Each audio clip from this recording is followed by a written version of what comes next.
नमस्ते दोस्तों, मैं हूं आरपी राजपूत। स्वागत है आपका इंडिया स्पेशल में। इस वीडियो में बात करने वाला हूं चंबल के खूंखार डकैतों के बारे में और आपको बताऊंगा 70, 80 और 90 के दशक में कौन कौन से डकैत चंबल के बीहड़ में सक्रिय रहे। लेकिन चंबल के डाकुओं को जानने से पहले चंबल के बीहड़ को समझना बेहद जरूरी है। तो चलिए चलते हैं चंबल के बीहड़ को जानते हैं। ये चंबल की धरती है जिसे चंबल वालों की जुबान में बीहड़ कहा जाता है। ऊंचे नीचे मिट्टी के टीले, कटीली झाड़ियों के अलावा दूर दूर तक सन्नाटा पसरा है। एक जमाने में ये बीहड़ डाकुओं का घर हुआ करता था, जहां से वो चोरी, डकैती, हत्या का कारोबार किया करते थे। आम तो आम पुलिस वाले भी इस बीहड़ में घुसने से कतराते थे।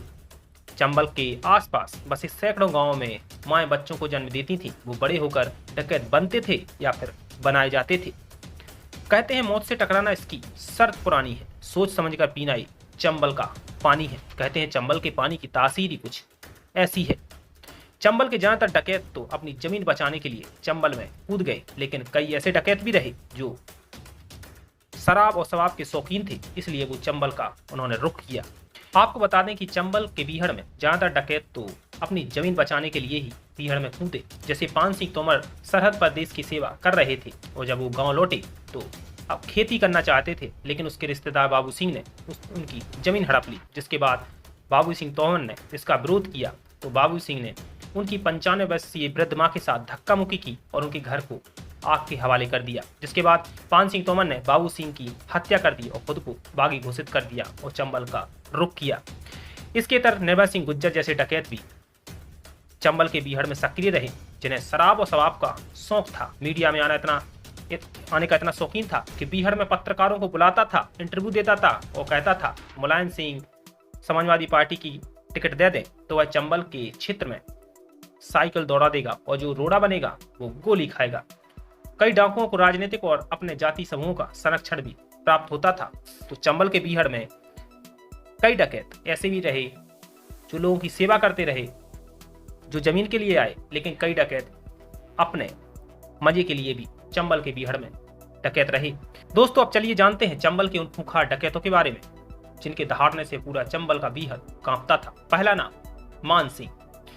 देश की आजादी से पहले और आजादी के बाद तक चंबल की घाटी में सक्रिय रहा। साल 1935 से 1955 के बीच डकैत मान सिंह ने करीब 1112 डकैतियों की वारदातों को अंजाम दिया था। उसके ऊपर 182 हत्याओं के आरोप भी थे। इनमें 32 पुलिस अधिकारी शामिल थे। साल 1955 में सेना के जवानों ने मान सिंह और उसके पुत्र सूबेदार की गोली मारकर हत्या कर दी। इसके बाद अगला नाम मलखान सिंह। मलखान सिंह को बागी परिस्थितियों ने बनाया। मलखान सिंह का आरोप था कि उसके सरपंच ने मंदिर की जमीन हड़प ली है और जब मलखान सिंह ने इससे का विरोध किया तो सरपंच ने उसे गिरफ्तार करवा दिया। मलखान सिंह बताते हैं कि वो सरपंच किसी मंत्री का करीबी था, इसलिए पुलिस भी उसका कुछ बाल बांका नहीं करती थी। इसके बाद विरोध स्वरूप मलखान सिंह ने बंदूक उठा ली और बीहड़ का रुख किया। बदला लेने की मंशा से मलखान सिंह ने बंदूक उठा ली और चंबल में चला गया। इसके बाद मलखान सिंह ने आत्मसमर्पण कर दिया और सरकार से उसे जमीन भी मिली। हैं चंबल की सबसे खूंखार डकैत फूलन देवी, जिनका नाम लिए बगैर भारतीय डकैतों की लिस्ट पूरी हो ही नहीं सकती। बैंडिट क्वीन फूलन देवी का नाम देश में सब जानते हैं। उनके साथ सबसे पहले बलात्कार हुआ और इसी का बदला लेने के लिए फूलन देवी 16 साल की उम्र में चंबल की कुख्यात डकैत बन गई। जिन 22 लोगों ने फूलन के साथ बलात्कार किया था उन्हें लाइन में खड़ा करके एक साथ गोली मार दी। साल 1983 में फूलन ने आत्मसमर्पण कर दिया और जेल से छूटने के बाद राजनीति का रुख किया। मिर्जापुर से 2 बार सांसद रह चुकी फूलन की साल 2001 में दिल्ली में गोली मारकर हत्या कर दी। फूलन देवी चंबल के बीहड़ से निकलकर देश की राजधानी दिल्ली में रह रही थी, लेकिन चंबल की परछाई ने उनका पीछा कभी छोड़ा ही नहीं था। साल 2001 में उनकी दिल्ली में हत्या कर दी थी। अब बात करते हैं सूबेदार पान सिंह तोमर के बारे में। पान सिंह तोमर की जिंदगी पर एक फिल्म भी बन चुकी है, जो कि आप में से बहुत सारे लोगों ने देखी होगी। पान सिंह तोमर सेना में रहकर देश की सेवा कर रहे थे, लेकिन उनकी जमीन पर कोई घात लगाए बैठा था और पान सिंह तोमर की जमीन हड़प ली। 7 साल तक लंबी बाधा दौड़ में पान सिंह तोमर राष्ट्रीय चैंपियन भी रहे। जमीन विवाद के कारण पान सिंह तोमर ने अपने रिश्तेदार बाबू सिंह की हत्या कर दी थी। दरअसल पान सिंह तोमर जब सेना से सेवानिवृत्त होकर गांव लौटे तो उनकी जमीन पर एक दबंग बाबू सिंह ने कब्जा कर लिया था। इसके बाद पान सिंह तोमर ने इसका विरोध किया। बाबू सिंह ने पान सिंह तोमर की 95 वर्षीय वृद्ध मां के साथ धक्का मुक्की की और पान सिंह तोमर के घर को आग के हवाले कर दिया, जिसके बाद विरोध स्वरूप पान सिंह तोमर ने बाबू सिंह की हत्या कर दी और चंबल के बीहड़ में बागी बन गया। इसके बाद 60 जवानों की पुलिस टीम ने तोमर उसकी गैंग को घेर कर ढेर कर दिया। अब बात करते हैं शिव कुमार पटेल उर्फ ददुआ। 16 मई 1978 में शिव कुमार पटेल ने पहली हत्या की थी। माना जाता था कि उसने अपने पिता की मौत का बदला लिया है। इसके बाद तुरंत बाद पुलिस ने उसे गिरफ्तार कर लिया और ये ददुआ की पहली और आखिरी गिरफ्तारी थी।